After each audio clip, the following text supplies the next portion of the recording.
Buen día, mi nombre es Luis Eduardo Atala González. Este es el desarrollo de la fase 2 Intercambio Cultural para la materia Antropología Cultural de la Universidad Nacional Abierta y a Distancia. En esta actividad nos piden que expliquemos el proceso de aculturación. Aculturación es cuando dos culturas diferentes tienen un contacto directo y por este contacto ambas culturas cambian, se transforman, pero se mantienen diferentes, no se unifican.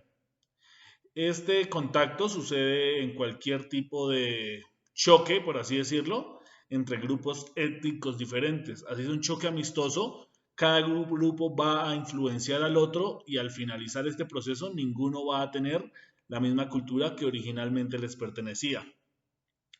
Además, debemos explicar cuáles son los procesos que pueden seguir a un contacto interétnico.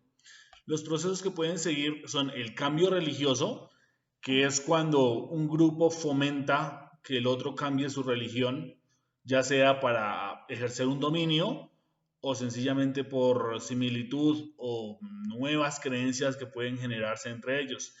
Esto sucedió, por ejemplo, cuando las culturas griega y romana se unificaron y podemos ver que los dioses originales griegos pasaron a ser los dioses romanos pero transformados a su cultura. Aunque eran las mismas deidades originales, cambiaron su nombre y sus maneras de ser, por así decirlo, para apropiarlo a la cultura romana. El siguiente proceso que puede seguir a un contacto interétnico es el imperialismo cultural. Esto es la difusión de una cultura a costa de las otras. Esto es muy usual, por ejemplo, cuando una cultura, ya sea una nación o una etnia, domina a otra, la siguiente generación es obligada a aprender las costumbres de la cultura invasora. Suele pasar, por ejemplo, que cuando los imperios, ya sea el imperio inglés o el imperio francés, en el siglo XIX y el siglo XX dominaban otra nación, la nueva generación de niños crecían hablando un idioma extranjero y estudiando la lengua de una nación a la cual de por sí no pertenecían étnicamente. Esto es a lo que se le denomina el imperialismo cultural. Después nos solicitan que expliquemos cómo la imposición de proyectos de desarrollo y la promoción de creencias religiosas generan la culturación de un pueblo.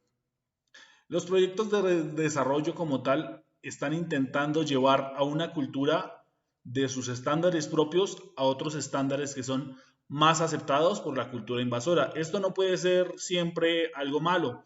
Por ejemplo, el intentar educar a los niños, darles posibilidades que antes no tenían, con el beneficio que pues una cultura más grande puede ofrecerles, es algo que les puede aportar mucho en un futuro laboral. Pero esto como tal está, por así decirlo, atacando sus raíces étnicas. Está transformando su cultura original y dándoles nuevas creencias y costumbres que antes no tenía su etnia. Además, como vimos en el caso de la cultura griega y la cultura romana, o también puede ser la cultura cristiana con la cultura romana original, cuando dos pueblos se fusionan y hay una idea religiosa como tal que se impone ante los demás, pues ambas culturas sufren un cambio.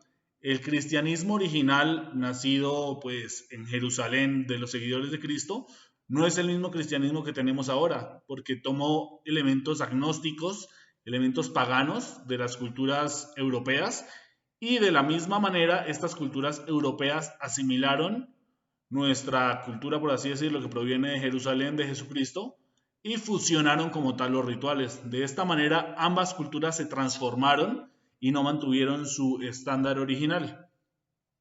Si vemos estos casos en Colombia, donde sucede una aculturación, podemos ver que de acuerdo a la ley 51 de 1911, en el Valle de Sibundoy, se le arrebató a los indígenas el terreno como tal, aunque ellos lo habían habitado de manera ancestral y ya tenían documentos, aún así de manera forzada, podríamos decir una aculturación forzada en este caso, le fueron entregadas 1000 fanegadas a una misión capuchina para que construyeran una escuela y 300 fanegadas a diferentes caseríos blancos.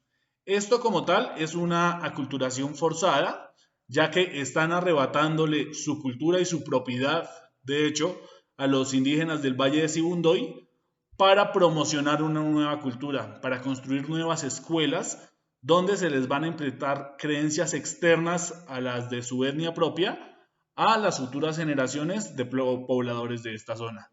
Gracias por su atención, tengan un buen día.